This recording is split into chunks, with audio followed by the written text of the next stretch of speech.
اعوذ باللہ من الشیطان الرجیم بسم اللہ الرحمن الرحیم رب اشرح لی صدری ویسر لی امری واحلل عقدۃ من لسانی یفقہوا قولی اللہم الہمنا رشدنا واعذنا من شرور انفسنا.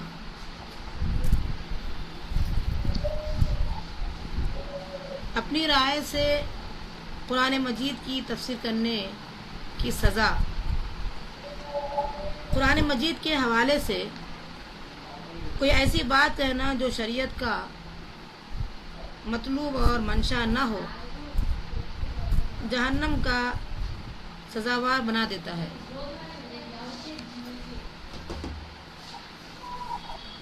بے شک وہ لوگ جو ہماری آیات میں تحریف کرتے ہیں وہ ہم میں سے مخفی نہیں، چھپے ہوئے نہیں. بھلا جو شخص آگ میں ڈالا جانے والا ہے اچھا ہے یا وہ قیامت کے روز امن کے ساتھ آنے والا ہے؟ تم جو چاہو کرو، لیکن یاد رکھو جو کچھ تم کر رہے ہو اللہ اسے یقیناً دیکھنے والا ہے. سورہ حامیم و سجدہ کی آیت نمبر 40. قرآنی آیات کی منمانی تفاسیر کرنے والے اللہ کے غضب میں مبتلا ہوں گے.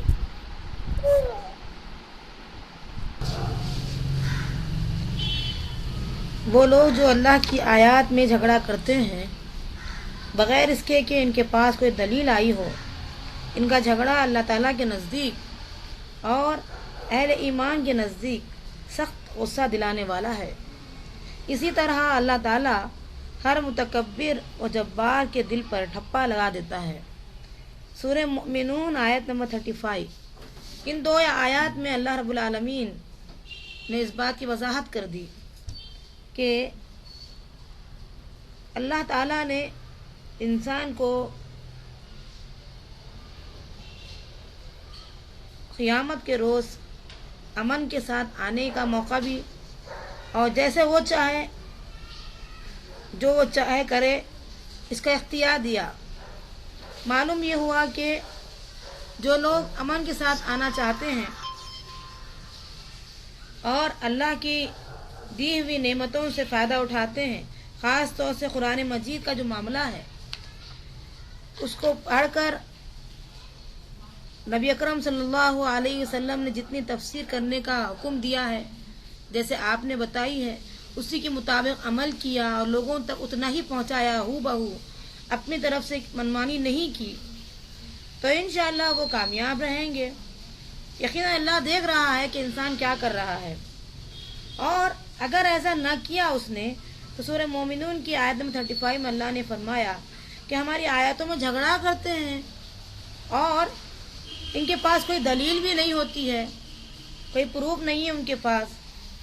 ایسے لوگ اللہ کے نزدیک سخت غصہ اللہ کو دلانے والے ہیں، اور یہ لوگ متکبر بھی ہیں، تکبر کرتے ہیں اور جبار، یعنی ان کا دل بہت ایسے معلوم ہوتا ہے کہ جبراً یہ کام کر رہے ہیں اور اپنے ایگو اور انا کی وجہ سے یہ نبی اکرم صلی اللہ علیہ وسلم کی صحیح احادیث کو ماننا نہیں چاہتے.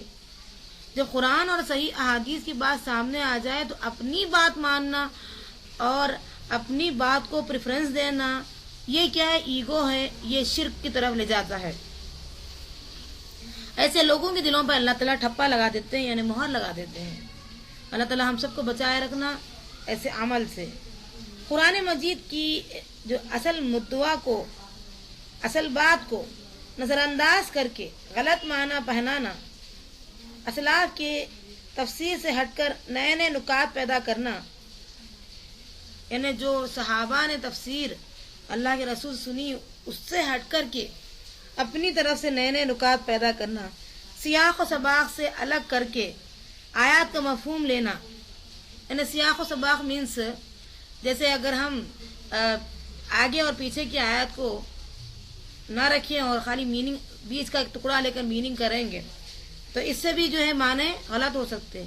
جیسے اللہ نے ایک بار فرمایا کہ لوگوں